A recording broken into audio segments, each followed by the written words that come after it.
ছাতার মোবাইলের অর্ডারটা নিয়ে তো ভুলই করেছি, সাইডে দেবো করেছি, কিন্তু ঘোড়া রান্না কি খুলতে পারবো কি পারবো না তাই তো বুঝতে পারতেছি না কি যে। ও ম্যাডাম আছেন? হ্যালো ভাইয়া, আমার ফোনটার কি অবস্থা এখন? আপনার ফোনটা ক্ষতি পারেন যে সেটা আপনার কমপ্লিট প্রায়, বুঝছেন, প্রায় কমপ্লিট। কারণ হয়েছে কি, ওই আমি আবার একটু যে কোনো কাজ খুব ধরে খুব আস্তে আস্তে করি, যাতে কোনো ধরনের ত্রুটি না থাকে, বুঝছেন। মনে করেন আমি যখন আপনার সেই কারণে আমার একটু সময় লাগে। ধরেন আপনার মোবাইলটা যখন আমি আপনার দেবো, হ্যাঁ, তাহলে মোবাইল দেখে আপনি চিনতেই পারবেন না, মনে হবে যে নতুন, বুঝছেন। সেটা তো আমি আপনাকে দেখেই বুঝতে পেরেছিলাম। আচ্ছা, একটা কাজ করলে কেমন হয়, মানে আমার যে ফোনটা তো অনেক দামি, প্রায় 1.5 লক্ষ টাকার। তো আপনি যদি আমাকে কিছু টাকা দিয়ে দেন আর ফোনটা সারিয়ে আপনি কিন্তু রেখে দিতে পারেন, কেমন হয়? ও না, হয়েছে কি, দামি ফোন তো আমি ব্যবহার করতে পারবো না, করতে গেলে ওই আমার স্বভাব নষ্ট হয়ে যাবে না, আমি সারিয়ে দিচ্ছি। ও ম্যাডাম আইয়েছেন? তাহলে ম্যাডাম কথা ওটাই রইল, আপনি চলে যান, আমি এই 2-1 দিনের মধ্যে ডেলিভারি দিয়ে দেবো না, যান। ও উস্তাদ, ম্যাডামের মোবাইল তো সারি ফেলাইছি। হ্যাঁ, কি কি বলেন?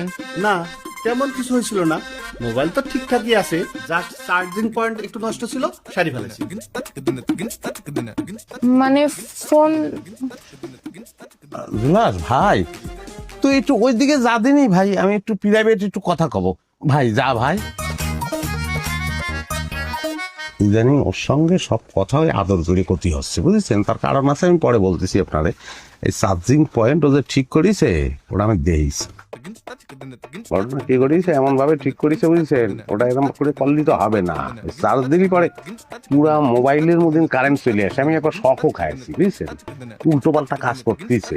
আগের থেকেই ব্রেইনে একটু ডিস্টার্ব ছিল, ওই ভালো হয় আবার মাঝে মাঝে খারাপ হয়, বুঝছেন। যখন খারাপ হয় তখন খুব আদর করে কথা বলতে হয়, তা নাহলে পরে উল্টো পাল্টা কাজ করে বসে। আমার সেদিন একটা কামড়ও দিছে, দেখবেন এই যে।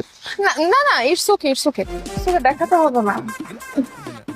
তো অসুবিধা নেই, আপনি আমি 2-1 দিনের মধ্যে ঠিক করে দেবো না, হ্যাঁ।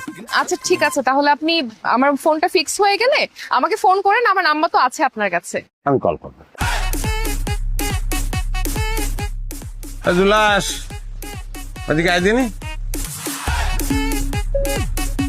এদিকে আয়। এ তোর চেহারা আমার দেখতে ইচ্ছে করতেছিল, ওদিকে ঘুরে দাঁড়া।